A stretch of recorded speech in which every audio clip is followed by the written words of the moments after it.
The week's highlight around this full moon is an outgoing, dynamic, extroverted, and happy-go-lucky kind of vibe. But there's some things to watch out for, and also how to go with the flow so you can use this powerful energy in your favor. Become a shining magnet. Be extra careful of overspending, overdoing it, overindulging, because Jupiter, the largest planet, is beaming out extravagance, and everything can be overdone where there can be consequences behind it. So be mindful before doing this week. Our funny bone is out, and we like to communicate, exchange, and have a good time. There can be moments of frustrations where we don't feel seen and heard or do not get our needs met. But it's just a short moment. So there can be in the beginning a restless energy, wanting to get stuff done and getting out, communicating. And then it flows into a more home-based, retreating into your home, be with family, a more comfortable, cozy state of mind. Thursday is the full moon, and leading up to it, we have kind of a low period with not too much energy and just feeling to lay low. It's not a very productive energy. Therefore, prepare not to have too much going on, not starting anything new, not having too much on your plate. Because there's a void before the full moon going on, where we kind of are in a standstill and just want to lay back, relax, and be for a while. Meditating or just reflecting on, where am I? Am I on my good path? Is there something I need to change to move in the right way forward?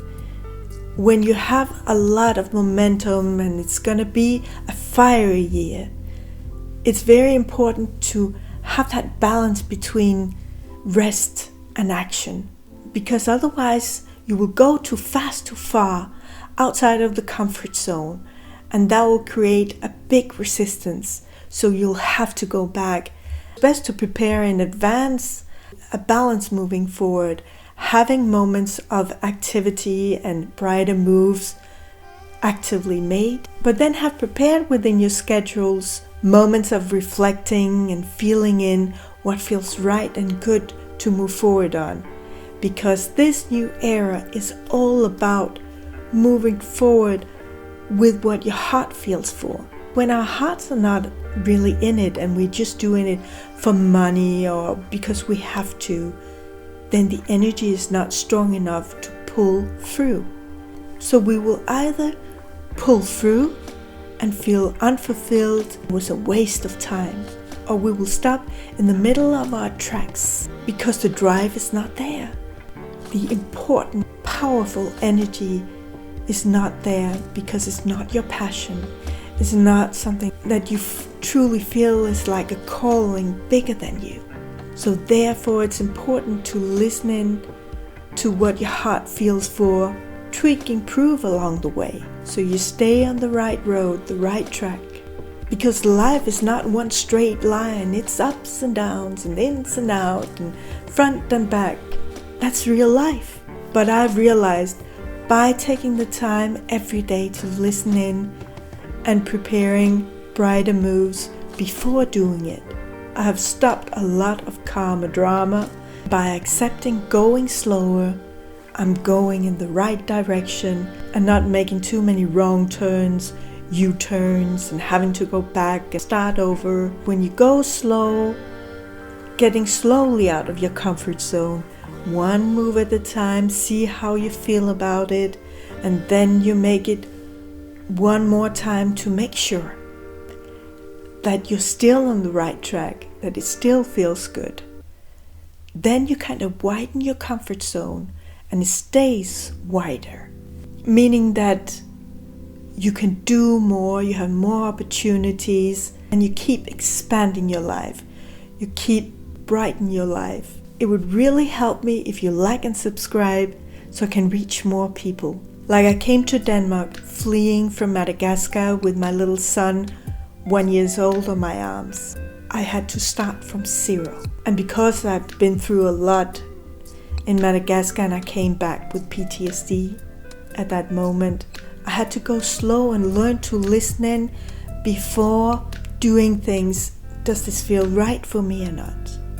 This taught me how vital it is, how important it is to have yourself with what you do and not just be a hollow being following everybody else's winds. Instead of being within your life, I realized that I didn't live within my life. I lived in other people's life and what other people wanted for me, what society wanted for me, what my child needed for me. But there was no room for Bettina to relax and listen in. So I, little by little, created that room for myself, creating this moment every morning to just take a little moment, prepare the day, listen in what felt good. Is it too much what I need to do for the whole day? Can I get it all done? Is there something I can do later? Or something that's really not necessary? Kind of all the fluff that we put in our life and feel depleted afterward. We have too much gathered together, can't really do everything well in integrity with ourselves and others. Because it's no good if we're running around like headless chickens, doing way too much, feeling stressed and tired ourselves, starting to act out in our surroundings because others don't get how much we have on our plate. When it's really a matter of there's so much fluff we unconsciously put in our everyday life that we don't really care that much for. That is not really the essential, what is really needed right now and today. So it's a very good practice. Take a little moment every day or at least once a week to kind of step back. Notice, what do I really feel for? What is really the most important? What is like to have and what is need to have? Because to have room for the essential and have room for yourself and the one you really care for, that is what makes a brighter life, a happier life, and also attract something much brighter to come to you. Otherwise, there's no room for better things to reach you. On this, I wish you a shiny magnetic week, and may you sway through the obstacles.